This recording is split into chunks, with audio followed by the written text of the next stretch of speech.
हमारे इस समाज में आज महिलाओं के सामने सबसे बड़ी समस्या हो गई है दहेज के लिए। ये बहुत बड़ी समस्या है। किसी समाज में या किसी के घर में अगर बेटी पैदा होती है ना, तो मजबूरी में नहीं पढ़ा पाता है, जानता है कि पढ़ाई में सारा पैसा लगा देंगे, फिर इसको दहेज कहाँ देंगे। अरे उन मर्दों को कहते हैं यार, दहेज लेने से बेहतर है जिम्मेदारी लो, वरना मोछ रखना मर्द थोड़ी होता है, मोछ तो कुत्ते और जानवरों को भी होते हैं यहाँ पे। और आप सारे गार्जियन से हम हाथ जोड़कर विनती करते हैं, जिनकी भी बेटियां हैं, अगर आपसे कोई दहेज मांगता है ना, तो उसको भीख दीजिए, भीख। अपनी बेटी मत दीजिए उसको, क्योंकि पैसे से आप अपनी बेटी ने, देखिए पैसे से कोई किसी की खुशियां नहीं खरीद सकता है। आप वैसे लड़के को दीजिए जिसके अंदर इंसानियत हो, जो आपकी बेटी को अपना जीवन साथी की तरह स्वीकार करे, ना कि उसे पैसे की तरह तौल सके उसे। ऐसी समस्या आप देखते हैं हमारे समाज में आए दिन।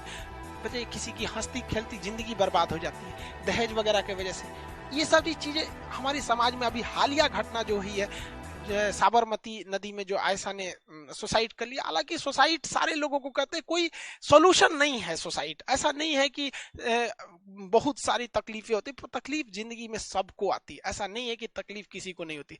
तकलीफ क्या होती है, तकलीफ किसे कहते हैं, ये उस बच्चे से पूछिए जो काम करता है रोटियों के लिए खिलौनों के दुकान में।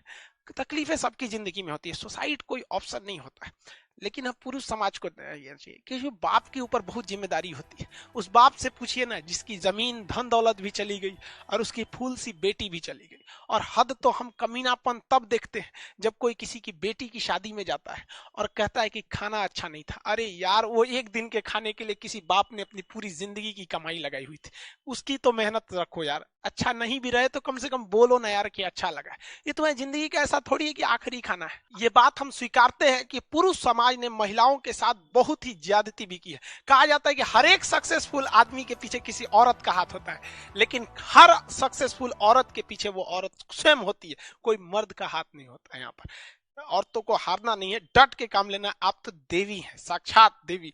आप लोगों ने रात कितनी भी बड़ी क्यों ना हो, सुबह होने से नहीं रोक सकती है। एक इस दिन जब आप लोग को भी मौका मिलेगा, बड़े से बड़े पोस्ट पर जाइए, पढ़ाई लिखाई जी जान से करिए, और एक दिन दिखा दीजिए इस समाज को कि दुनिया आपको देखती रह जाए, क्योंकि दुनिया सुनना नहीं देखना चाहती है। आपकी किस्मत आपको जरूर एक मौका देगी, लेकिन मेहनत कीजिए, क्योंकि आपकी मेहनत इस दुनिया को चौंका देगी। स्टूडेंट्स को कहते हैं, आप ये मत सोचिए कि एक महीने में क्या होगा, एक साल में क्या होगा।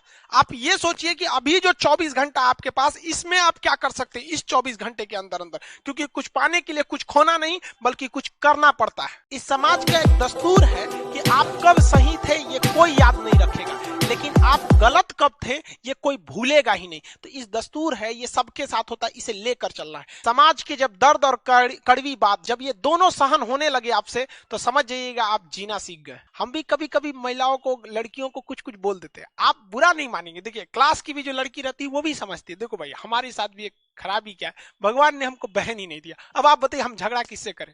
वो भाई बहन का झगड़ा ना, वो दुनिया का सबसे अच्छा झगड़ा होता है। वो सुबह झगड़ा करेंगे, फिर शाम को दोनों एक हो जाएंगे। यार हमको मतलब भगवान ने दिया ही नहीं। और कहते हैं कि लड़की बहन उसी को मिलती है जो बहुत तकदीर वाला होता है। तो थोड़ा सा तकलीफ होता है, हम किससे झगड़ा करने जाए बताइए। तो आप ही लोग मिल जाते हैं लोग, तो हम कुछ कुछ बोल देते हैं। यहाँ ऑफलाइन जो क्लास में पढ़ने आती है उन लोग को भी कुछ बोल देते हैं, हम कुछ कुछ बोल देते हैं, वो भी बुरा नहीं मानते। सारे स्टूडेंट लोग जो है मन लगा के पढ़ाई कीजिए, इतना पढ़िए ना, इतना कामयाब होइए कि जब किसी के घर में लड़की जन्म लेना, तो वो टेंशन ना ले कि मेरे घर में लड़की जन्म ली, वो आपका एग्जाम्पल दे कि मेरी बेटी है, मेरी बेटी किरण बेदी बनेगी, मेरी बेटी ये बनेगी, कल्पना चावला बनेगी।